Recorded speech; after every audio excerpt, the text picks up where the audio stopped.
Welcome to the Tackling Tech podcast, powered by Dyknow. Join us as we tackle all things ed tech with insightful interviews, actionable tips, and strategies that you can implement in your school or district to make technology integration more effective. Whether you're a teacher, a tech coach, or a technology administrator, we're giving you an advantage in your role by sharing stories from people who are passionate about working with their peers and enhancing the learning experience with technology. Thanks for spending some time with us today. Now let's tackle some tech. Hello, everyone, and welcome back to Tackling Tech, a podcast that shares stories about how you can build better collaboration in K-12 schools, and a show that's dedicated to putting a voice to remote learning. The feedback we've received from the Remote Learning Summit and Remote Learning Week has been awesome, so please keep it coming. During Remote Learning Week, which is the week we're recording this episode, we announced that we have a new event planned, and I'm going to share that with you today. So we will be hosting the Professional Development Summit, which is on Friday, May 29th. And we are in the process currently of getting an awesome group together to help support that event. And we really want to give educators who are focused on building those professional development plans some inspiration as you enter the summer months. So if you're interested in that and want to sign up, you can find more about that at Dyknow.com. I say this every week, but really mean it. Keep the feedback coming in. It's so important to us. We've got so much good feedback on episodes of Tackling Tech, what people liked, what people are using, questions from our guests, and also ideas on guests that we should have on the show. So definitely keep that coming in. The best place you can provide that feedback is on Twitter at Tackling Tech Pod. We're pretty responsive there. You can send us a message publicly. Feel free to direct message us, and we will get back to you shortly. Also, definitely go to Apple Podcasts and subscribe. We've gotten so many more reviews, which are super important. So 5-star reviews are something we always celebrate. So those coming in are awesome for us. And then the reviews are even more important. I mean, we've got so many reviews. I think our reviews jumped like 50 to 75% over the last week. So it's exciting to get that feedback directly from you, and it helps validate these conversations that we're having. Also, again, another quick plug for Dyknow.com, but we're releasing and promoting a lot of content there on a daily basis. So new blog posts, new videos, recordings of our summits. Definitely check the content out there. And then finally, what I'm most excited about what we're doing right now, aside from Tackling Tech, obviously, is we have a new Facebook community, and it's been awesome so far. So really, you can find it. Just go to facebook.com, type in Technology Coaching Conference. You'll find a private Facebook community. You'll have to answer a few questions, but we'll let you in and we'll give you access. And really, the community is not for us. It's for you, the audience members. As a part of these conversations through Tackling Tech and through the conferences we've had, we found the importance of professional learning networks and the importance of learning from others. And that's what we're trying to facilitate. So with that group, it's really an extension of Tackling Tech. It's an extension of those digital conferences that we are having. And we really want to provide a place for you. So if you're a tech coach in Columbus, Ohio, you can ask questions to a teacher in LA who's effectively engaging their students during remote learning, anything like that. So it's early, but we've got about 150 teachers, tech coaches, and tech admins signed up in a week, which is awesome. So we expect that PLN to grow, and we want you to be a part of it. So definitely facebook.com, type in Technology Coaching Conference in the search bar, and you'll find it. Join, and we will let you into the fun. Okay, enough with the plugs. I'm super excited about today's episode. Today, we're joined by Dr. Monica Burns. She is an ed tech and curriculum consultant, author, and former New York City public school teacher. She visits schools across the country to support pre-K-20 teachers to make technology integration meaningful and sustainable. Monica's website is classtechtips.com, and she helps educators place tasks before apps by promoting deeper learning with technology. And Monica was also the keynote speaker of our first digital event, which was the Technology Coaching Conference a month or so ago. Hi, Monica. Welcome to Tackling Tech. How are you? I'm great, thank you. Thank you so much for having me today. Yeah, and you are, just so listeners know, you're located on the East Coast, correct? That's right. So I'm in New Jersey, right outside of New York City. I taught in New York City for a while and then moved to the other side of the river, and now I'm on the Jersey side. So East Coast today. Awesome, awesome. And I know you spend a lot of time on the road speaking at conferences and engaging with different schools and districts. And obviously, under these circumstances, things have changed a little bit. So just curious on what you've been doing to maybe stay busy personally and professionally during this time. Yeah, it's interesting because when you asked me where I'm from and where I am, I said today as my part of my response because I'm so used to saying where I happen to be on a particular day because I'm often not here at home in New Jersey. I'm usually on the road at conferences or school visits. So with everything happening right now, I mean, first and foremost, just thinking of everyone from a health and safety perspective and the economic, consequences of everything happening right now. But right now, and for what looks like the future in the terms of the next few months, I'm here on the East Coast. I typically am on the road working with educators side by side in classrooms, sometimes demoing lessons or team teaching, and sometimes leading sessions at a conference or keynoting like your virtual conference, but often face-to-face in that role. So my day-to-day for the past 6 weeks or so, as we're recording this, has been work from home, right, full time, which has always been part of what I do is working from home. But now it's been a lot of webinars, a lot of virtual meetings, and working with schools that I have relationships with already. So either taking a day we were going to do on site and moving it virtual, or now supporting them when we didn't think that I might come back so soon, but helping them through, this process. So for example, last week, I led a bunch of webinars for a conference in Pennsylvania that we weren't able to have in March. They turned it to virtual support. And just this morning, I hosted a webinar for a school in Michigan that I was at in early February, just helping them through some of their challenges. So between webinars and creating content for educators, blog posts, and my podcast, the Easy Ed Tech podcast, it's definitely been a busy few weeks, but excited to connect with folks virtually.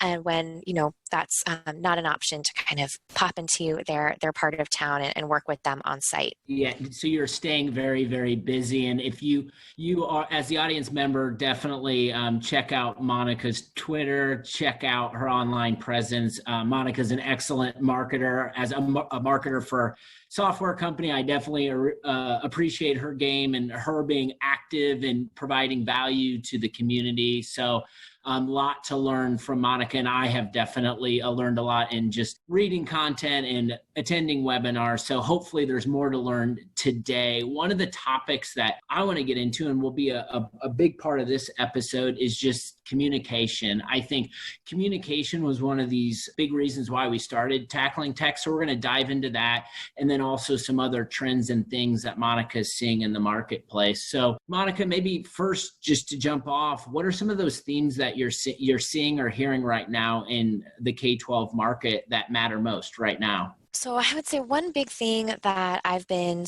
seeing when I've been talking with folks is that, they are leveraging some of the best practices and the things that they had in place that were really working well and foundations that they've built in the past. So if they were using Google Classroom or Schoology or an LMS, even on a very surface level in the past, now they're leaning into that a little bit more and looking at how they can use that to go deeper into their connections with students and their connections with families. And then I've also been talking with folks who might not have had a digital space already established. So they're either trying to pull that in as something new, or they are taking a step back and saying this is something that might overwhelm our school community and our educators that we work with. It might not be the right time to pull in something brand new. And instead, they're shifting their energy to supporting families with recommendations of resources by curating content into collections that families can pick and choose from. If they are able to connect to the internet, right, they might log in and go into the YouTube playlist someone made, or the school schools that have provided devices and provided hotspots,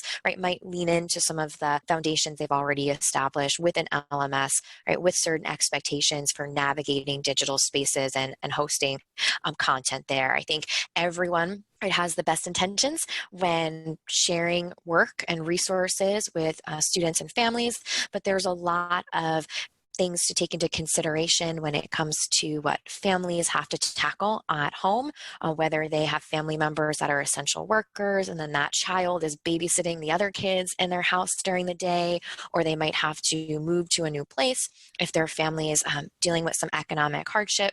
So I think there's a lot of issues that people are thinking about. But I would say two big trends in my conversation, right, is that idea of leaning in and building off of foundations that are already established when it comes to the use of technology that's felt good in the past, and then making recommendations for families as opposed to setting, hard expectations that might not be realistic or really fair to put out into another community. Yeah, I like those. And I think that's something we're hearing a lot on Tackling Tech is leaning into existing technology as opposed to going out there and trying to add new technology. I think, part of what we've been trying to do at Dyknow is understand the fact that it is very difficult to implement new systems at this point. So my recommendation, and it's a work in progress from us, but my recommendation to any software type company or any company that works with K-12 is just find ways to add value and deliver good content and help these people out, because that's what they are, is they're people. And like you said, Monica, they have families and their families all have different circumstances and they're all trying to figure it out right now. So I think the key thing that I heard there from you is that just as educators, companies, whatever, people engaging with people in the K-12 market, so let's just be helpful right now.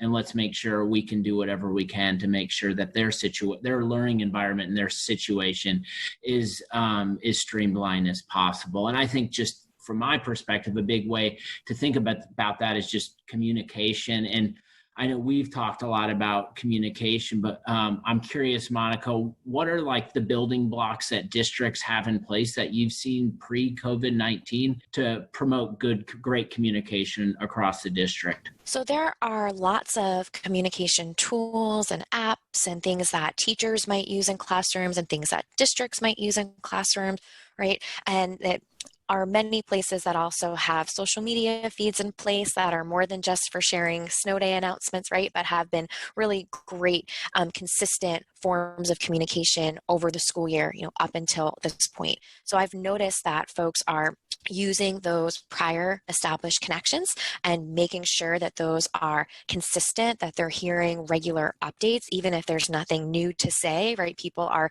checking in and making sure that that communication is getting pushed out, that people know to check in and listen to them. So there's some consistency there. And also making sure that folks have a two-way communication too, right? Not just pushing out information, but also being able to hear back from their community is really important as well. I mean, one thing that I know is a challenge talking to educators and talking to parents who have children even in the same school is that sometimes if there isn't a streamlined communication from a school or district level, or there isn't a system that's in place or mandated as the one that we're all using, they might have a couple different apps on their phone where they're receiving notifications from that one child, right? Or you might have a student who is getting work posted for them in a couple different LMSs, right? Depending on what their teachers, if they see a couple teachers during the day. So that has definitely been an issue. So where do I go to find that information if I have a couple teachers of the children in my family sending out things through Seesaw and sending out something through Remind and sending out something through Class Dojo, right? All with the best intentions, of course, and that's wonderful. And it's good that those communication lines are established. But I think now a lot of reflection is taking place to say this might not be the best to have everyone do something different all the time. Maybe we need to streamline this or choose something that we all do as the one place everyone goes to. And then if a teacher wants to supplement it, like with another resource, right, that's something that they might take a look at. But that's definitely one of the challenges that I've heard, is that this idea of communication coming from a couple different places as opposed to just one can be a little overwhelming for families who may or may not already check into those spaces and are now being asked to check in to a lot of different spaces. Yeah, I think that's good context for everybody who's listening. And just, I think it's a challenge across the board just with tools in general, because there are free tools and tools teachers can go download and use right away. And they might be used to it the whole time, and that's what they've always used. But now I think what districts leaders are seeing is what you described, is that we can't operate in streamlined communication when everyone's using several different tools. So now let's take a step back. Let's see how things are going during remote learning, and let's try to consolidate and find that one solution that'll help better streamline communication in our schools and districts moving forward. Do you have any examples, or maybe, you described it a little bit with the tools, but examples of what great communication looks like right now during a time of remote learning? So one thing that a topic I often talk about, I was in a conference not that long ago where, this was one of my sessions, was all about school storytelling and school branding and what it looks like to establish these types of communication. So there's some parallels to things that are best practices in the past that I think are really important for people to consider right now. And it really is about what that content is and how consistent it is in terms of being put out. I think consistency is really key here. And that goes alongside, right, the clarity of the type of communication that's being pushed out. So those are kind of where I'm at when talking to folks or when looking at things that are coming my way, whether it's educators that I follow or connect with on social media, or things that I'm even receiving or being kind of CC'd on with other folks in my world here.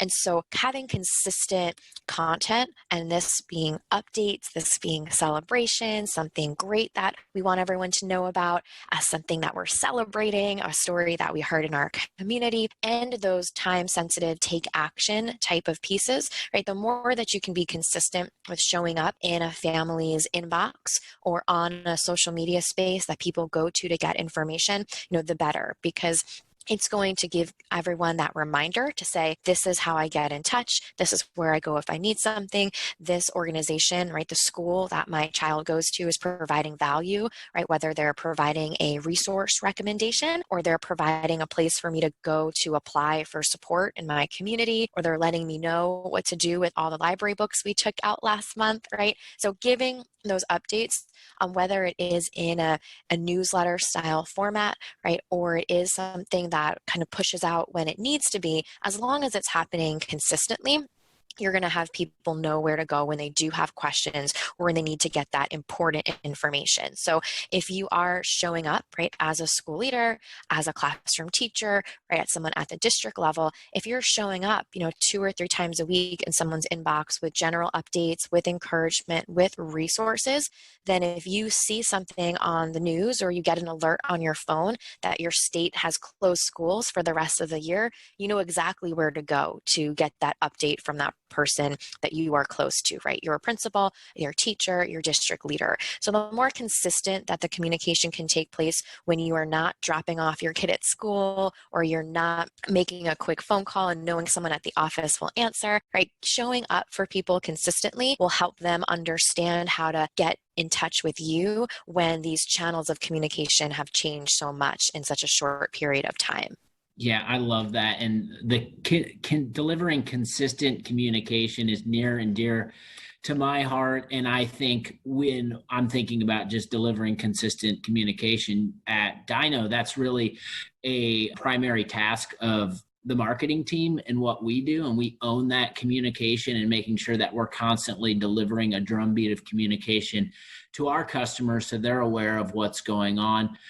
who have you seen, or I guess districts that you've worked with that are you view as doing communication really well? What role within that district owns that communication piece? You touched on principals and you touched on district leaders, but is there a primary role you've seen across the board that owns that creation and delivery of consistent communication? I think, what I've seen is that there's a variety, and there's a lot of folks who are in a school community, right, who have things to share.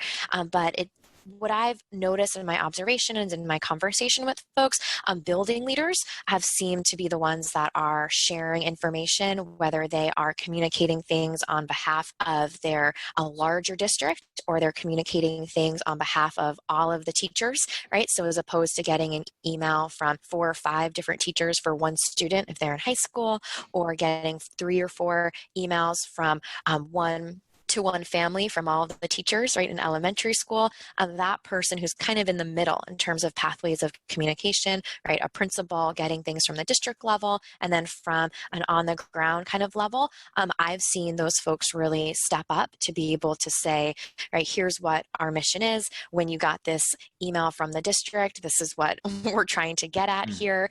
And some teachers have really leaned into the digital communication piece. They might have already had channels of communication in place, but having that as a quick turn on and off from a classroom teacher level, I think is a really hard expectation to lay on folks who might not have had the support leading up to this, who might not have just the ability to navigate all of those spaces. So I think, one thing that I keep coming back to, and I've had a little bit of a hard time personally, reading through some social media posts, is that I'm working under the assumption, right, that most people are trying their best here, and it might not be in someone's wheelhouse to jump on video all the time with their students.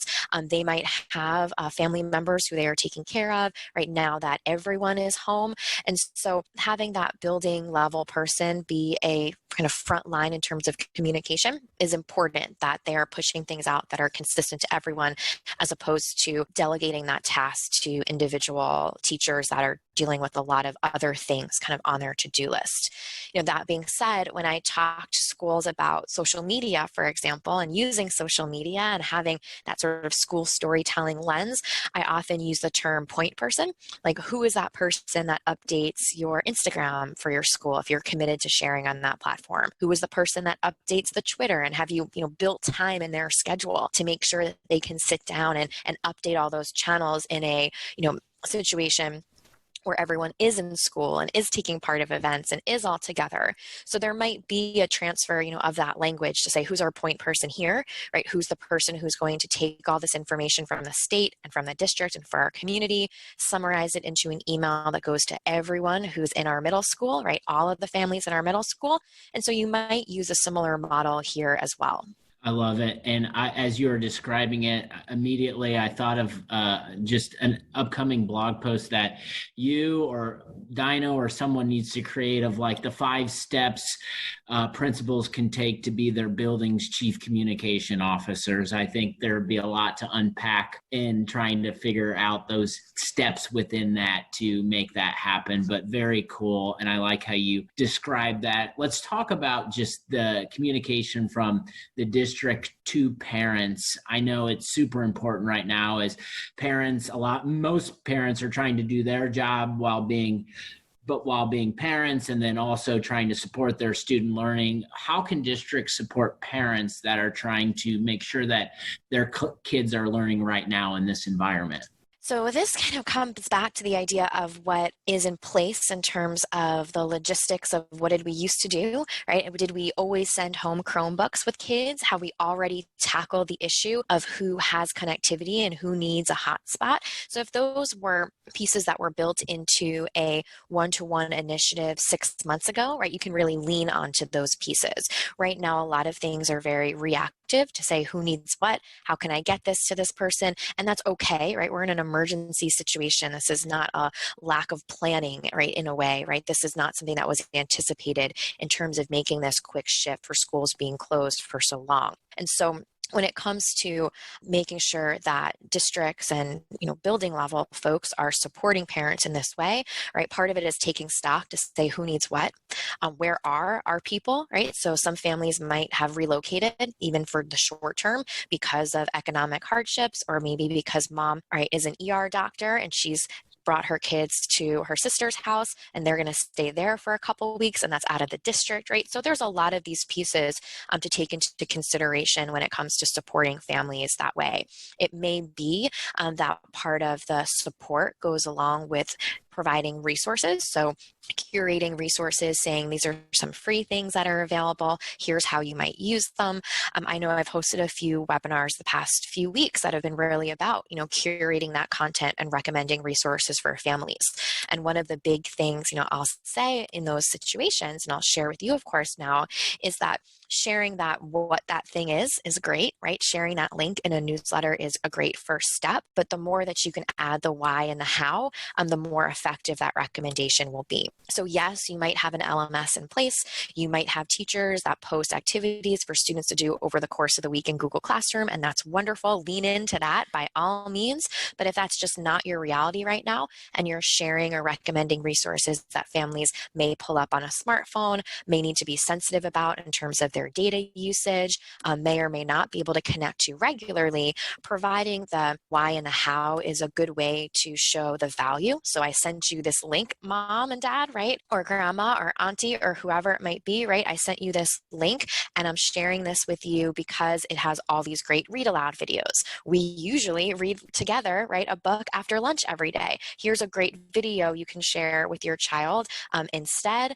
And one thing you might do after they finish the video is talk about the setting, right? So if you can provide that kind of quick context for a resource that's being shared, share that value, right? The why you're sharing it, and then sharing the how. Maybe it's a discussion prompt or a time of day, or something that goes along to the implementation of that piece, even recommending, right? This will work great on your device, right? If you have an Apple TV, you can pull up YouTube and watch it there as a family. So providing that context, I think, can be really useful, as opposed to just dumping a whole bunch of resources into someone's inbox.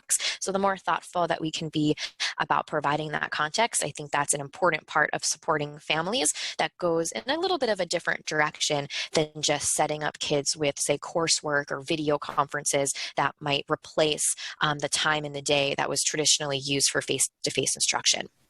Totally. No, I love that. And then just one more to close this topic out is just, what are some signs that a district's communication strategy is in place and it's actually working effectively? Is it more feedback engagement from parents, less feedback engagement for parents? How do you see it?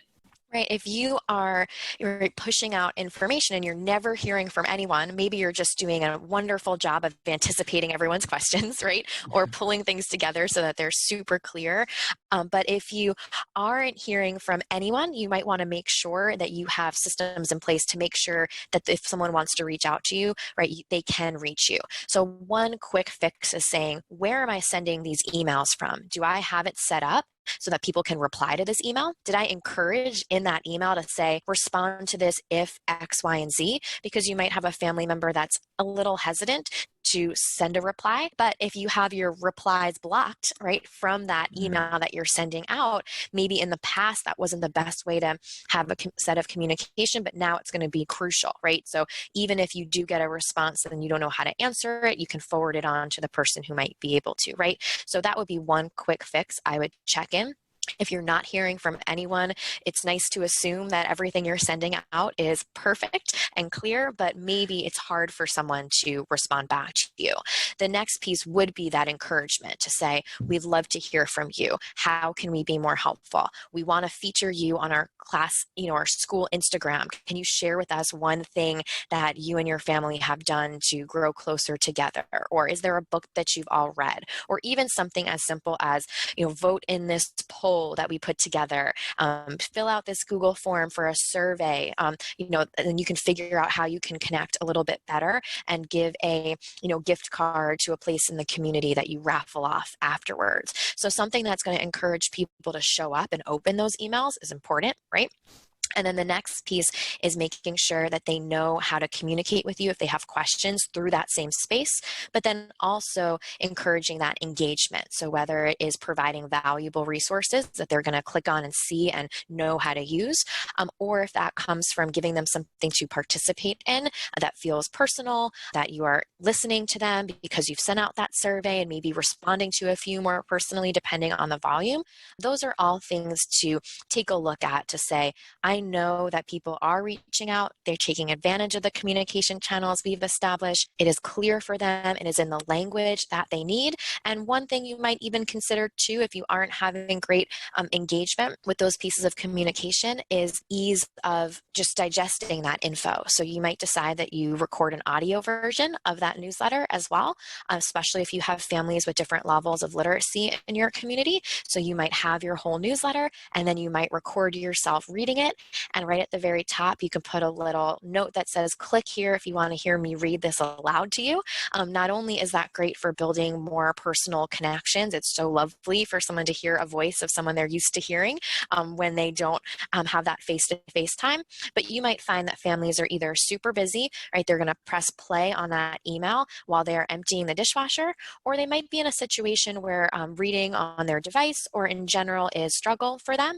So they might hit play, listen to what the message says, and then have that information in a way that makes sense for them. I like that. And I guess one more final one, just based on some of the things you mentioned. So you mentioned Instagram. You've throughout this conversation mentioned LMS, which I wish I would have invested in several LMS providers, because LMS continues to be brought up in all of these conversations regarding remote learning. But just technology in general, I think, how does technology support or enhance great communication at this time? How do you see that happening? I mean, one big piece for me, I think, is the audio and visual component. So if you have visuals that communicate information, that's going to be really important. So someone can see that information or make a connection. So maybe that visual piece means that when you post an update on Facebook, you make sure your school logo is on everything. You don't choose colors that are fun. You choose colors that are your school colors all the time. That way, when someone's scrolling through a busy social feed, they know it's yours before they even put two and two together. And so that's a big piece.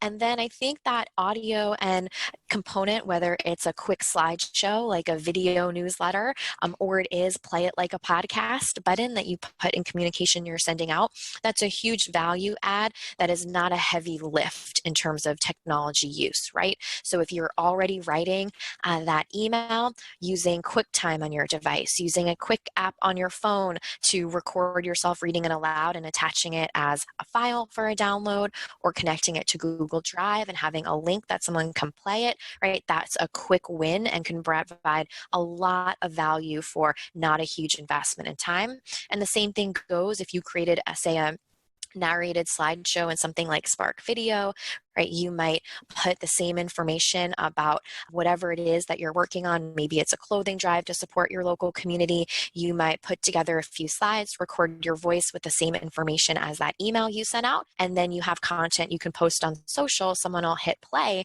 and get the same information as in your newsletter. So the more that you can repurpose those messages so that they come through in a variety of media, I think the better. I love that. Okay, we're rounding the last turn here.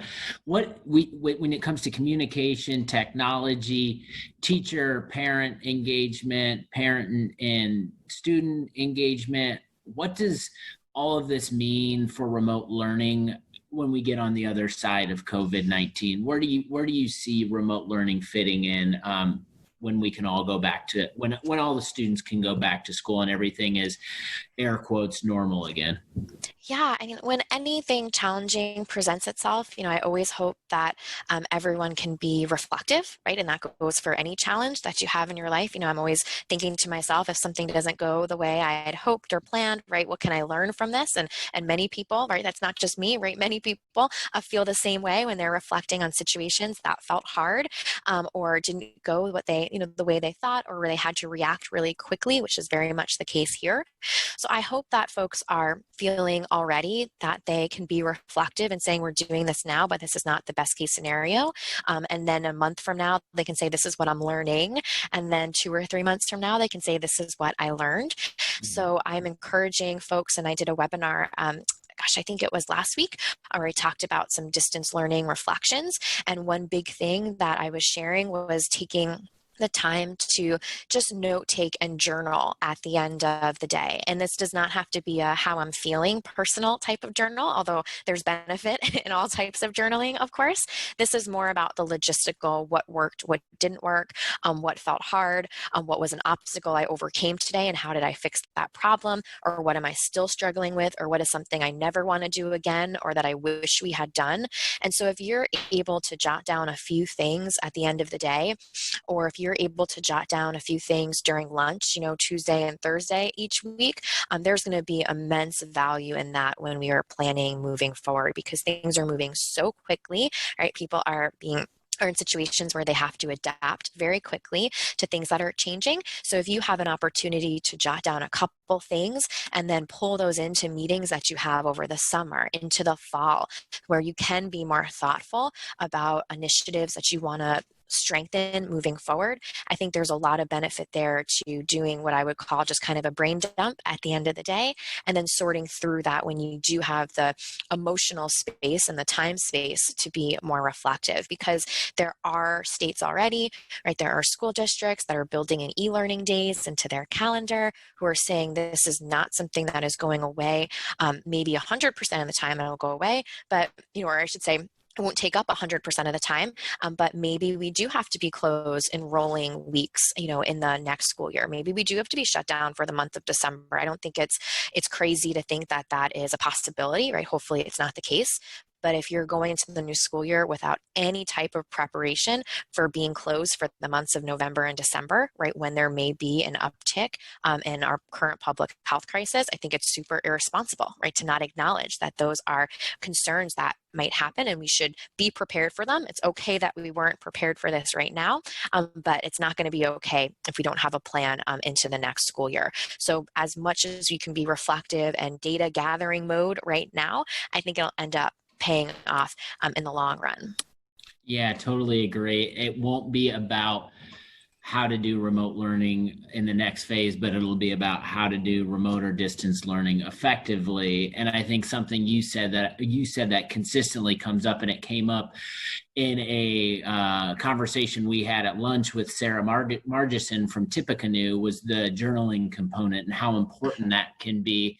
It's a theme that just in self-reflection, writing a few notes every day can be super helpful when looking back on that. And even for me, if you don't want to sit down and write, everyone's got a phone, and every phone has a record button. So just hit record and record your voice. The other thing I've heard that's super cool is there's some strange things that are happening around us when we all go for a walk, and the environment that we're in, we're not used to, but again, everyone's got a phone. Take your phone and take pictures of those things. Like, those are things that can be stored forever, and those we can all look back on. The strange things that we're observing, whether it's closed stores or people in masks, and those are things we'll be able to educate others on when the time comes. So I think the documentation piece is near and dear to my heart. It's a continued thing that comes up in all of these conversations. So definitely, whether it's written or audio or video or whatever your favorite medium is, definitely leverage that, because I think you'll and the whole will benefit in the end for it. So one more question here for you. Monica, how do you think students and teachers and parents can take this experience right now and use it to benefit, learning and achievement moving forward? I hope that this situation opens up all of our understanding that there are students that learn in lots of different ways.